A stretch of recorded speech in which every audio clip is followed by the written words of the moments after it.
Um, okay. So I hope that the audio is okay, but please let me know if there's some problems. Yes.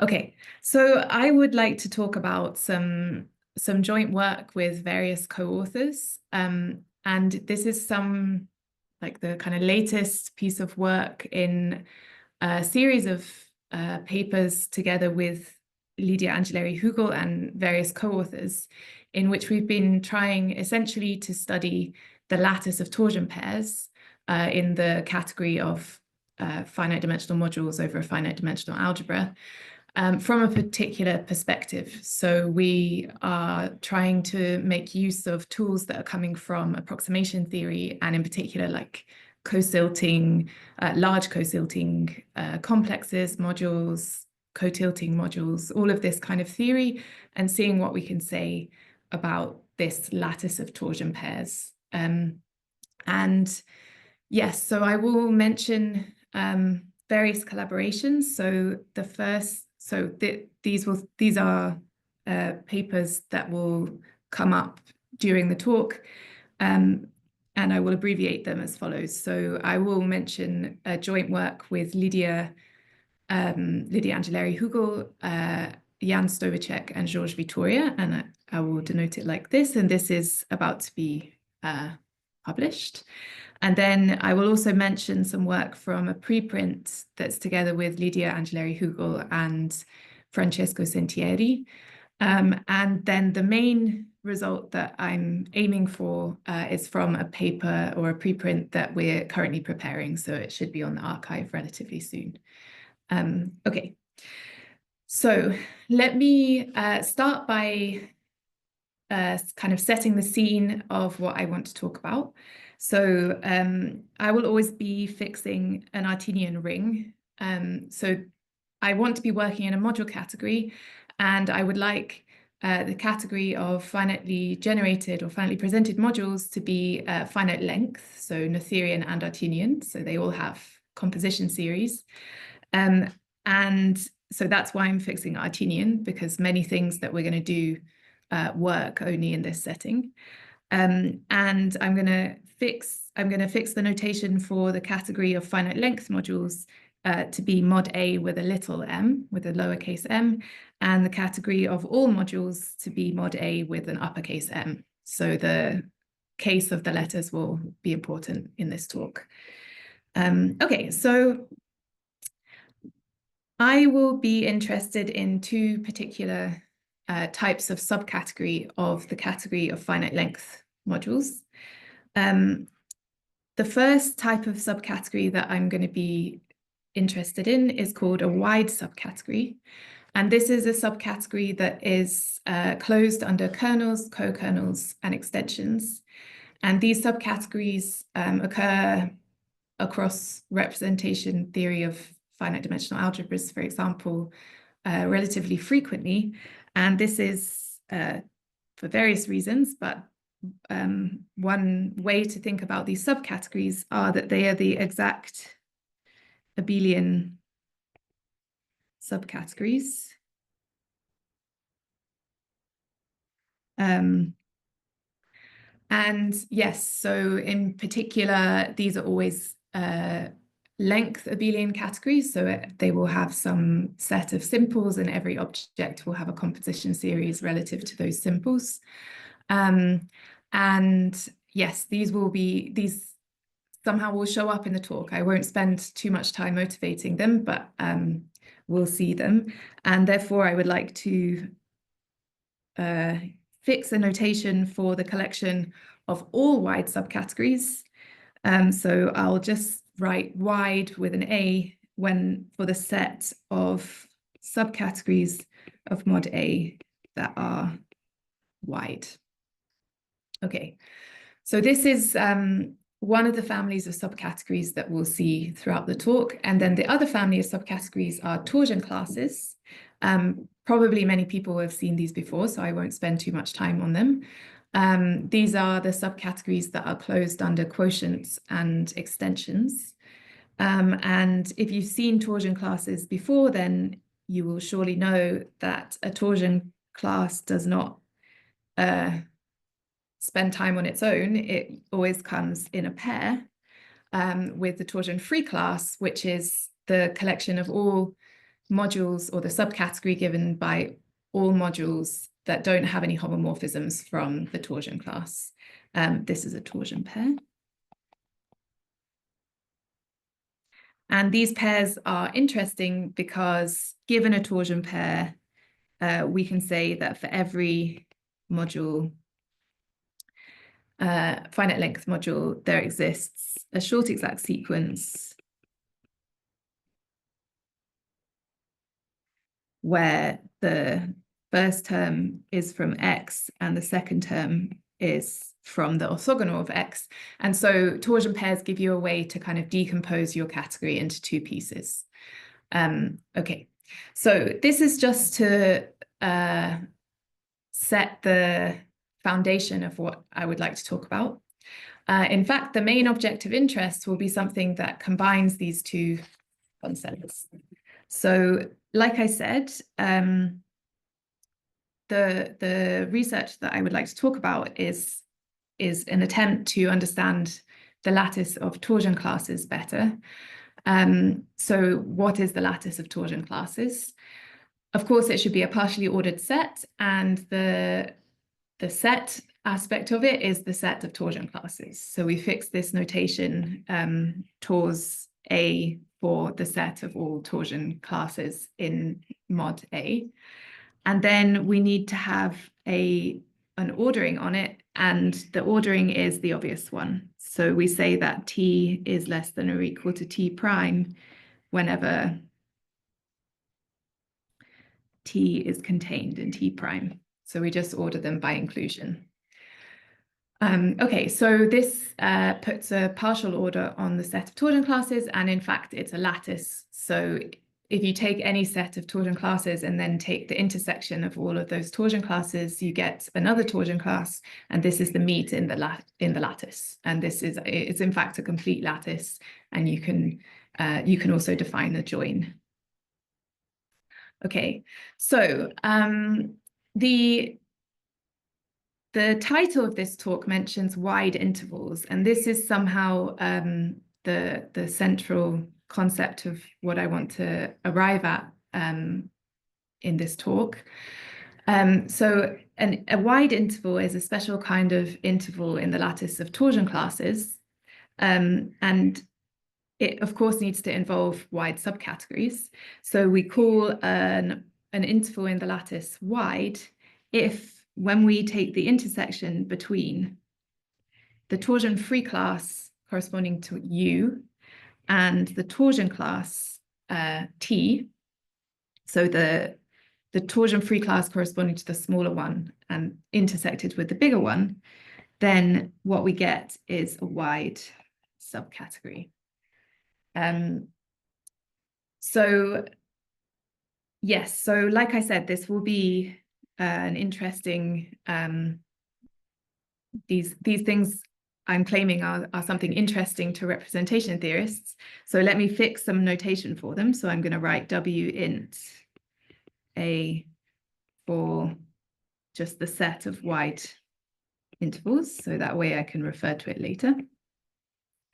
And as you see, it's kind of a strange concept. It's not something that you would really naturally study, I think. So rather than trying to motivate it directly, I'm going to give some examples where these things arise, and hopefully that will act as a motivation to try to understand these particular intervals in this lattice. So let me start with an example that comes from work of Demine, Yama, Reading, Brighton, and Thomas, and simultaneously in work of Barnett, Carroll, and Zhu. And what they do is they show that if you have an arrow in the Hasse quiver of, or the Hasse diagram of the lattice of torsion classes, so what this means explicitly, so what this means is that U is less than or equal to T, and this interval is minimal. So if we have something in between U and T, then u is equal to t prime or t prime is equal to t. So there's nothing between them. It's like really a minimal interval. And what they prove is that if you have such an interval in the lattice, so of course this does give us an interval going from u to t, then there exists a brick. So what is a brick? A brick is a module such that the endomorphism ring of the module is a division ring. So if we have a brick, then there exists a unique brick such that this intersection of t and u perp is given by all the modules that have a finite filtration by the brick B. So we have this characterization of this intersection that we were using in the definition of a wide interval. And at this point, we can use a result of Ringel, in which he characterizes the wide subcategories as those that are given by taking a set of homorthogonal bricks, so pairwise homorthogonal bricks, and then taking all the finite filtrations of those bricks. And he shows that that is always a wide subcategory, and all wide subcategories arise in this way. So applying this result of Ringel, we can say that this intersection, which we know from Demonnet, Yema, Reading, Retton, Thomas, and Barnard, Carolyn, Jew, is equal to filt B, we can say that this is wide. Okay, so this is an example. So in some sense, these wide intervals are telling us the essential information about our lattice. They're telling us that some wide intervals are giving us the minimal intervals in the lattice. So this is somehow interesting. Another example that I don't want to write is coming from the theory of stability conditions. So if you have a stability condition on your category, then it's well known that this gives rise to two torsion pairs called the numerical torsion pairs. And the interval between these two torsion pairs is also a wide interval. So that's another example where these things are arising naturally. Then my sort of second example that is to motivate the study of these things is an explicit example. So I want to just tell you what happens if I take the Kronecker algebra, and I'm going to assume just for simplicity that the field is algebraically closed in order to say things a bit more explicitly. So the Kronecker algebra is the path algebra of this quiver. And the Hasse quiver of the Hasse diagram of the lattice of torsion pairs for this algebra is here. So let me explain what's going on here. So each of these dots are representing torsion classes. And we see that we have a biggest one and a smallest one. And this happens in all lattices of torsion classes because we can always take all modules, and that's a torsion class. And we can always take 0, and that's a torsion class. And then going from the top element, we have 2 ways down to torsion classes just below it. One way down leads to this dot, and then just below that we have 0, and there's nothing else going on over there. And that this dot here is given by add of the simple projective. And then if we choose the other direction from the top of the lattice, then we get a countable chain of torsion classes, each of them just getting smaller by 1 step. And this is given by sort of step-by-step excluding pre-projectives from the category of all, from the whole category. And then we have the same asymmetric thing happening going up from 0, and this corresponds to step-by-step including pre-injectives into your torsion class. And then there's something going on in the middle here, where, and I've written here, what this notation means is it's the power set of the projective line. And so we just take subsets of P1, and that's obviously ordered as a poset, and what happens in here is isomorphic, or is order isomorphic to this poset. So here I haven't tried to draw it, but that's what's going on in here. And the top element inside this sublattice is corresponding to taking all the pre-projectives, taking all of the pre-injectives and the regulars. And here it corresponds to just taking the regulars. So you're just inside this part of the lattice, you're just excluding subsets of tubes. Okay, so this is the lattice of torsion classes. So let me tell you which are the wide intervals. So the wide intervals here, well, we know some of them from the previous example. We know that they correspond to the arrows in the Hasse-quiver. Okay, so between any pair of dots, that's a wide interval. And then all of the other wide intervals live inside this P1 part of the lattice. So any interval inside, I'll write P1, is also wide. So we see that, like, taking an interval that mixes these two different parts of the quiver is not wide, but the ones that are living within these are the wide intervals. So it somehow is giving some kind of, I mean, in this example, you kind of hope that it will behave like this. Okay. Right. So let me make a couple of remarks that hopefully also add to the motivation of studying these wide intervals. Excuse me, Rosie. Yes. Wouldn't the bottom be all the pre-injectives instead of the regulars?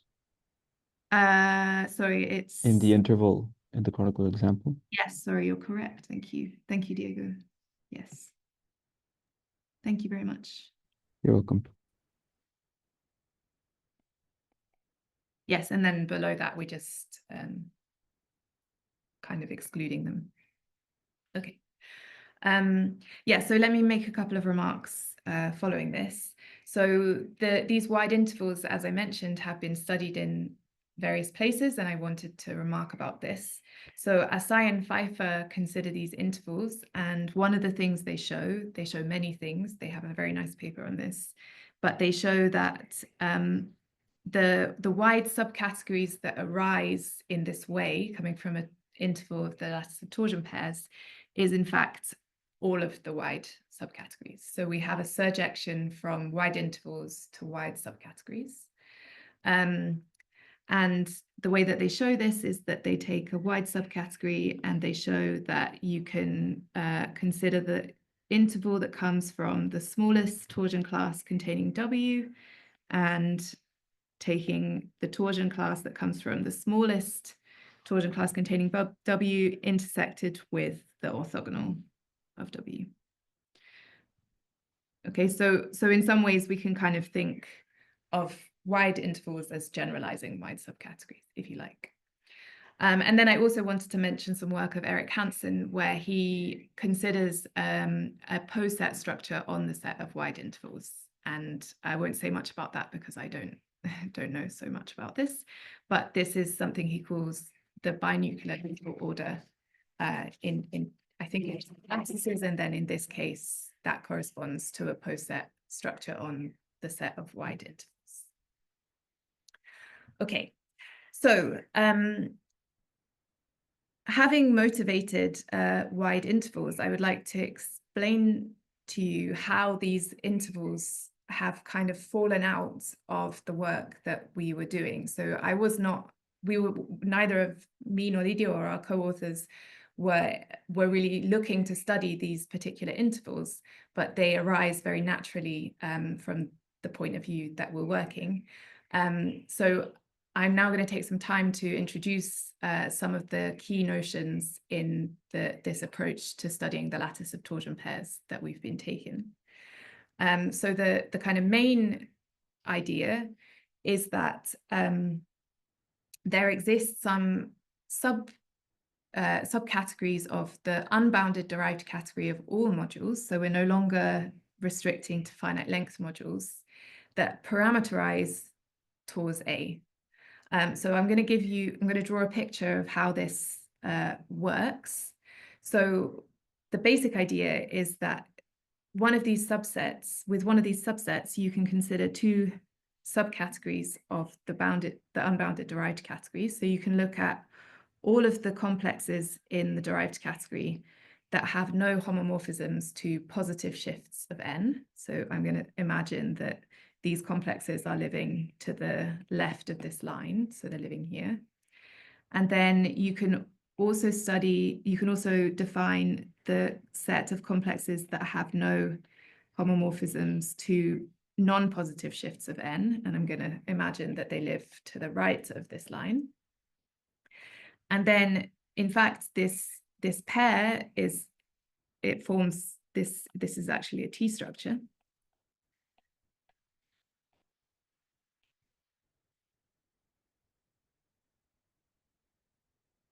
And then the kind of point is that this T structure is a tilt of the module category. And so if you restrict it, if you intersect it with the module category put in degree 0, then you get a torsion pair. And if you restrict that torsion pair to the category of finite length modules, then what you get is a torsion pair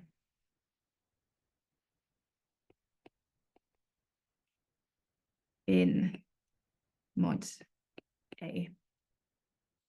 So this is kind of the way we're going to translate between these two different settings. We're going to find these subsets of the derived category, and we're going to intersect this T structure with the category of Stork complexes given by finite length modules. Okay. So let me give you some more details about what these subcategories are. So they are actually subsets of a topological space in the derived category called the Ziegler spectrum. And I'm not going to spend very much time on the Ziegler spectrum. However, I wanted to give the definition. So here it is. So the Ziegler spectrum has as its points certain indecomposable objects of the derived category, and they are those that are pure injective. So I'm not going to define this. This will be left as a black box. But yes, there's certain properties that we require called pure injective, and we take indecomposable objects with these property up to isomorphism. And these are the points of a topological space whose open sets, or who has a basis of open sets of the following form.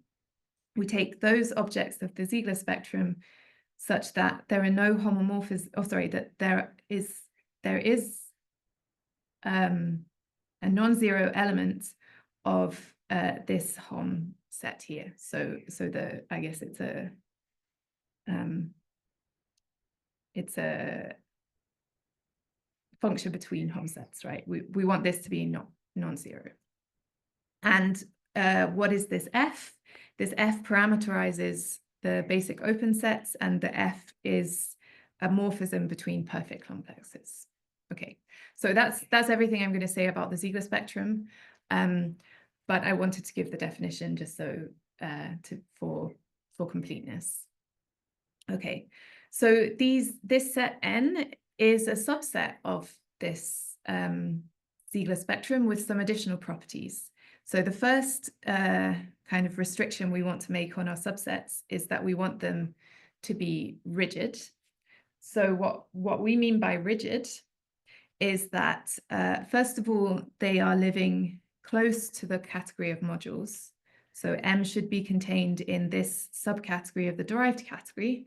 And this, by this notation here, I mean complexes that are isomorphic to ones that are 0 in all degrees except for 0 and 1.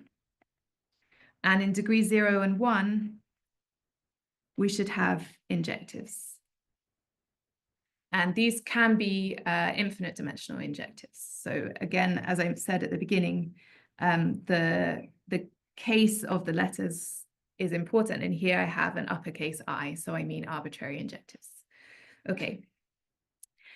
So that's one restriction. And then we also want some rigidity property. And what that means is that for any pair of objects in M, we have that there are no homomorphisms from M to M prime shifted by 1. So it's kind of like they are X orthogonal to each other. Okay, so these subcategories N in the diagram, they are in particular rigid. So let me give some examples of rigid subcategories so that we can understand better what they might look like. So the first example I'd like to consider is the case where, okay, A is a finite dimensional algebra. And now I want to consider the case where the injectives that are arising in the complex are finite dimensional. So now I have a lowercase I. So let me write that. Finite dimensional injectives. And I'm going to assume that that this complex is rigid in the sense that we often mean rigid in representation theory, so just no HOMs from mu to the shift. And what we can say is that in this case, if we take all of the summands of mu, so this is indecomposable summands of mu, then this is rigid. Okay, and something I'd also like to mention, because I'm going to mention it again, is if you're more familiar with the theory of tau tilting or of silting complexes, then this mu is related to that, because then if we apply the Nakayama functor to mu, then it's a pre-silting complex. Okay, so this is like the small, the case of small things. Now let's return to the Kronecker and see something that is not finite dimensional. So over the Kronecker, we know, of course, that if we take a representation of this quiver, then since it's hereditary, it will be isomorphic in the derived category to its injective co-presentation, or injective co-resolution, which will only have 2 terms. So to name a 2-term complex of injectives over this algebra, it's sufficient to just give a representation of the quiver. So the representation that I'm going to mention will be called G. And it's the representation that you get when you put the ring of regular functions in one variable in for both vertices. And then for one of the linear maps, you take multiplication by x. And for the other one, you just take the identity. And this is the so-called generic module. And if you just take the singleton set containing G, then what you get is an example of a rigid subcategory. Okay. So I want to add some conditions on these rigid subcategories so that we approach what will parameterize our torsion classes. So I'm going to consider 2 conditions. The first condition is that these subcategories are closed sets in the Ziegler spectrum. And that I will denote by CL rigid. And then I also want to consider those that are maximal with respect to inclusion of rigid subsets. So I consider the set of all rigid subsets, and I consider the maximal ones with respect to inclusion. So let's just quickly return to our examples and note that if we have this finite dimensional complex or complex of finite dimensional modules, then this ind mu that we were considering before, this is automatically closed in the Ziegler spectrum. So we have an example of a closed rigid subset, and also this ind mu is in max rigid exactly when mu is a co-silting complex in KB ing A. And just as I mentioned before, we can actually think of mu being like the Nakayama of a pre-silting complex, and this mu is co-silting exactly when the Nakayama of mu is silting. Okay, and then returning to the Kronecker example, oh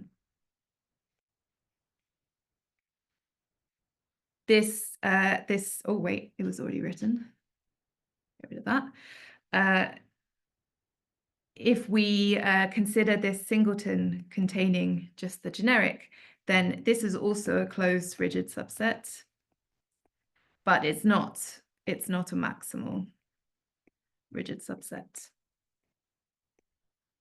So for anyone who knows this example, you can, for example, add a proof of summand or an adic summand, and you'll still, or an adic element, and you'll still have a rigid subset. So it's not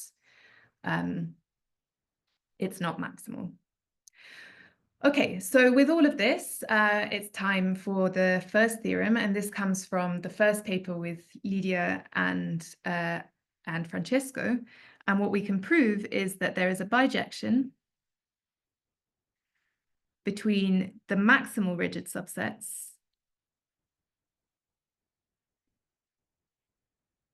and the set of torsion classes in mod A, and it works exactly as I said before. So n gets sent to Tn, which by definition is just what you get when you, well, let me write it how I wrote it before.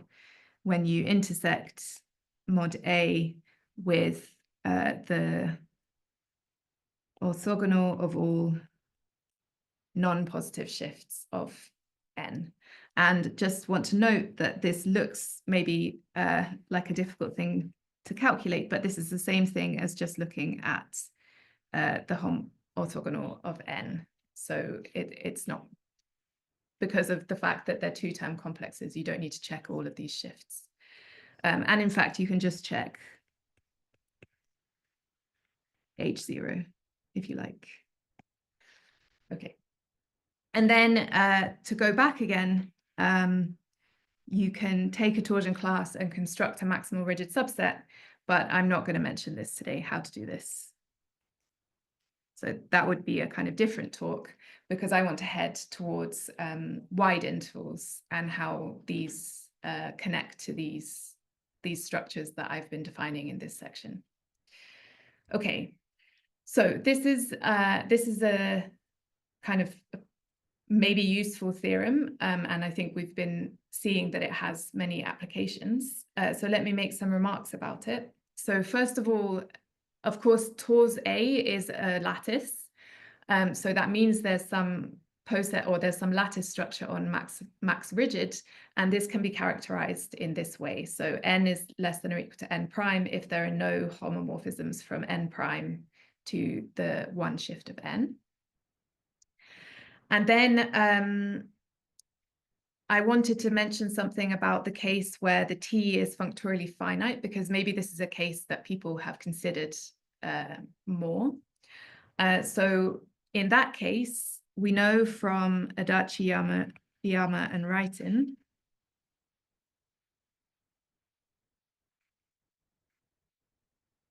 that there exists a silting complex, which I'll call sigma, concentrated in degrees -1 and 0, with projective entries, with the modules arising being projective. And from this silting, you can rebuild the torsion class by taking gen of its H0. from this complex. Okay, and the remark I wanted to make is that we can use this silting complex to find our maximal rigid set. So if we just take the Nakayama functor applied to the -1 shift of sigma, then this is in K0, 1 inch A, and it's rigid. So that means if we consider the indecomposable summands of this thing, we get a rigid subset, and this is NT in this case. So we can also, in this case, we can obtain NT in this way. Okay, so let me move on to these particular intervals of the lattice of torsion classes. And now we know that we can, from these wide intervals, since we have like the top of the interval and the bottom of the interval as torsion classes, we can now transform them into maximal rigid subsets. And from that, we'll be able to prove a theorem that actually parameterizes the wide intervals by certain rigid subsets. So in order to do this, we need a proposition that tells us that if you have a maximal rigid subset, it is in fact closed. So you can show that it's a closed subset of the Ziegler spectrum. So we have this inclusion. And this gives us an assignment between wide intervals and closed rigid subsets that turns out to be a bijection. So let me write down what it is. So the assignment from wide intervals to closed rigid subsets, taking the interval to the closed subset obtained by intersecting the two closed subsets coming from the maximal rigid subsets. So of course, this is still a closed subset because it's an intersection of closed subsets. So this is a bijection.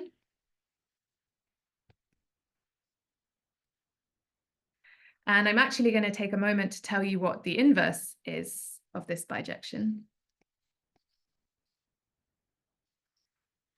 Because it uses an idea that we've already seen earlier in the talk. So a closed rigid subset goes to an interval, Tm, where Tm is as above. So let me just scroll up for a second to show you what as above means. So when we were, let me go to the picture because maybe it's helpful. So when we had a maximal rigid subset, we were defining Tn to be the intersection here.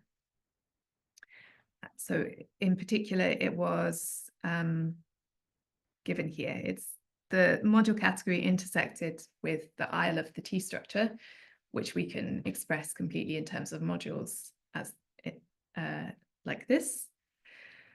So that tells us the top of the interval, and the bottom of the interval is actually also defined in a similar way. So we define it via its torsion-free class. So just to remind you, this does determine the torsion class UM because UM can be obtained by taking the left orthogonal of the torsion-free class.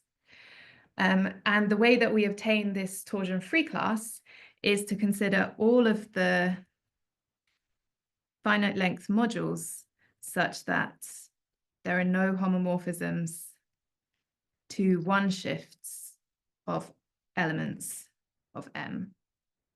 Okay, so it's like the left X orthogonal of M, where M is a module, but we're obviously taking this Hom set in the derived category because mu is a complex. Okay, so I said this should look familiar, and this is because if we draw the picture like we did above, we'll see that the Tm was defined in exactly the same way, explicitly the same. So we took this subcategory of the derived category, and then we intersected it with the category of modules. And this is how we define Tm. And now this Vm is obtained by doing the same thing with the orthogonal of all positive shifts of M. Because if you look at the modules that have no Homs to positive shifts of M, then it's the same as the modules that have no Homs to one shift of M because of mu, because mu is a two-term complex. So in here we have V of M.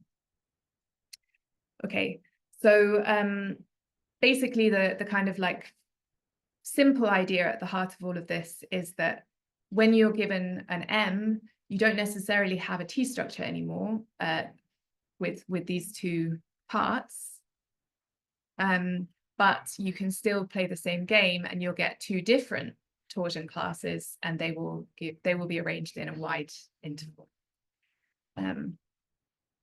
Okay, so just to say, this pair is a torsion pair. So taking Tm and Vm is a torsion pair exactly when the M is maximal. So in that case, you would get a trivial interval. And in general, we do have this inclusion. So that's something that needs to be checked. But we have this, in fact, for any rigid subset, not just the closed ones. Okay, so in the last 10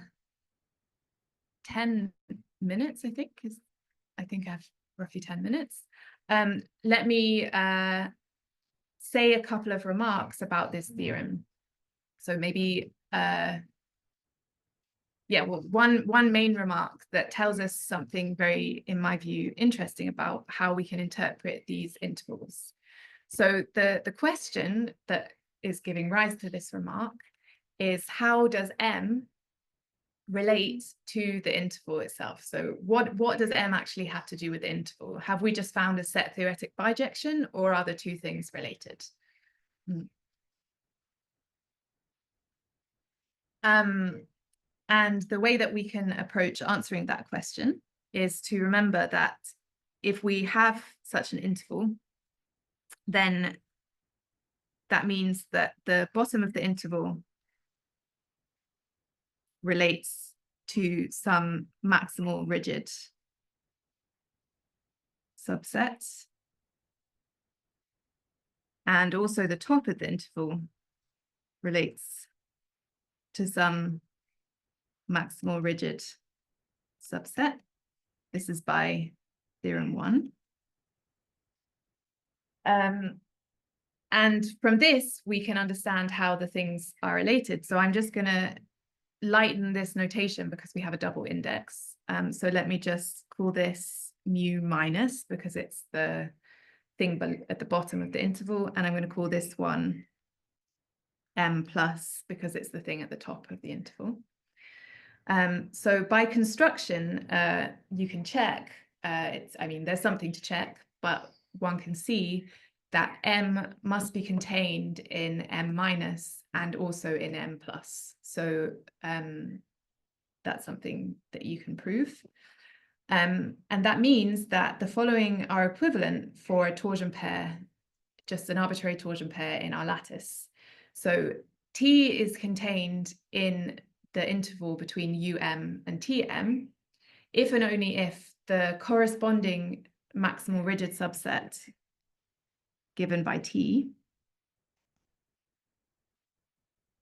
is contained between M minus and M plus. This is just using the bijection of theorem 1. Then this tells us that, so this less than or equal to, what does it tell us? Well, if you remember what this ordering was on the maximal rigid subsets, it was saying that there are no homomorphisms from NT to one shifts of M minus. But since M is contained in M minus, this tells us that there are no homs from NT to M in particular. It's to all of M minus, but in particular to M. And then this inequality tells us that there are no Homs from M to NT shifted by 1. So then we have that M must be contained in NT because, so this double arrow comes from the fact that NT is contained in the union of M with NT. But from what's written above, so from this calculation, we have that this is a rigid subset, but NT is maximal. So that means we have an equality here, and that tells us that M is contained in NT. So this plus maximality. Okay, so what this tells us is that all of the torsion pairs inside this interval are exactly the completions of M to a maximal rigid subset. So any maximal rigid subset containing M corresponds to a torsion pair in this interval. And the bottom one, or I guess it's I think it's the top one we should think of as like a Bongart's completion of M, and the bottom one should be thought of like a Bongart's co-completion of M. Okay, so in my view, this is very nice, and we can also use it to prove the following theorem. So if you remember, the arrows in the Hasse quiver give us particular wide intervals. So we can ask which closed subsets are corresponding to those intervals. Well, we can say a few things about these closed subsets, but one thing that we can say that I think is nice and in analogy to what happens for silting complexes, for example, in KB small proj, which is that they are exactly the closed subsets that has exactly 2 completions to maximal rigid sets. So if you're looking at an arrow in the Hasse quiver, what you're looking at is 2 possible completions of what you could think of as an almost complete closed rigid set. Okay, and then the final thing I want to say, so maybe I'm a little bit early, is just to give one final example, which is to tell you which interval of the lattice of torsion classes corresponds to G, and this is exactly this P1 interval that we saw in the lattice. So if you'll allow me to scroll upwards, then we have the lattice here, and G corresponds to this interval here. And of course, we also see many examples of the previous theorem in the lattice. Okay, so with that example, I will stop here. Thank you very much for your attention. Thank you very much for your very nice talk. Thank you. Are there any questions or comments?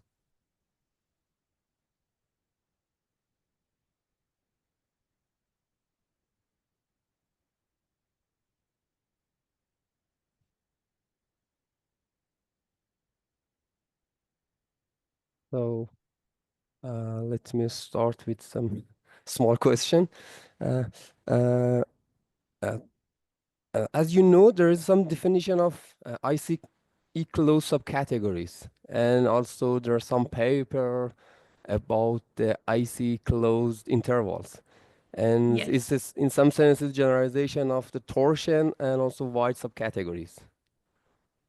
Because yes, exactly. Yeah. because IC closed means the closed under image, co-kernel, and extensions.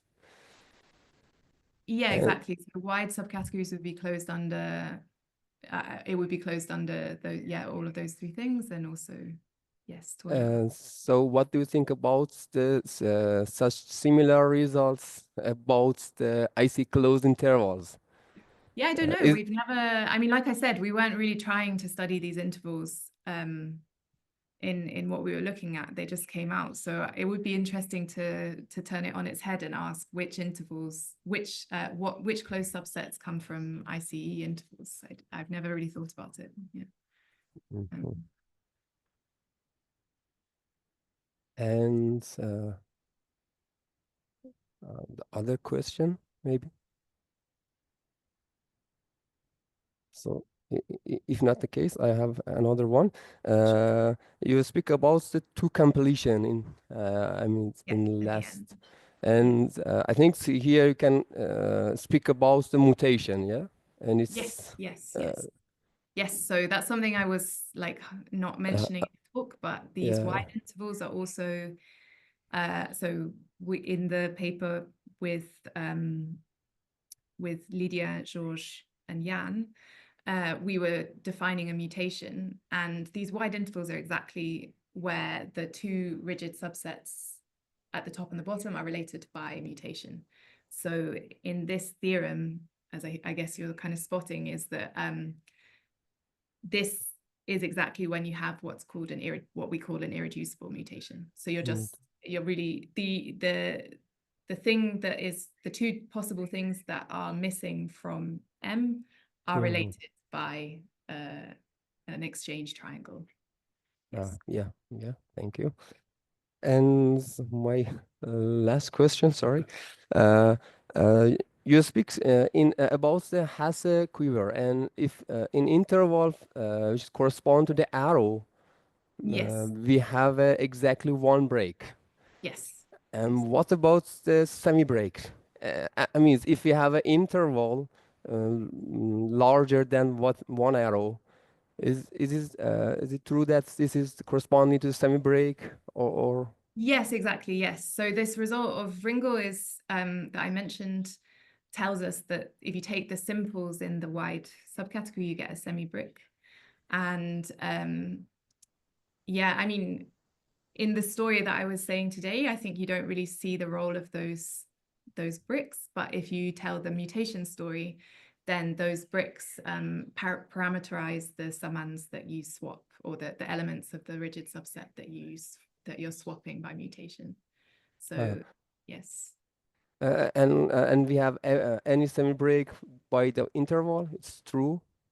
Yeah, so It's a bijection. I gives you mean, a wide subcategory just by taking all finite filtrations of the semi. yeah. And then you can use this result of Assay and Pfeiffer that I mentioned, so you can construct a wide interval.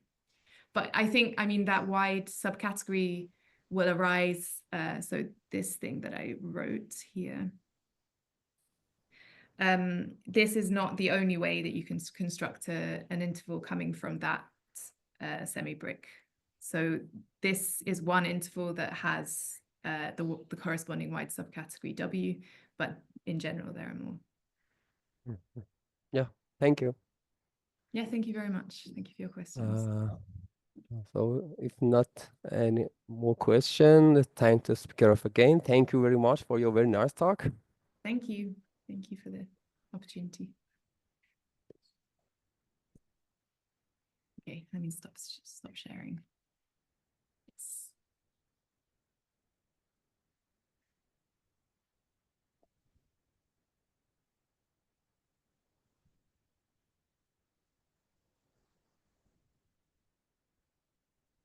So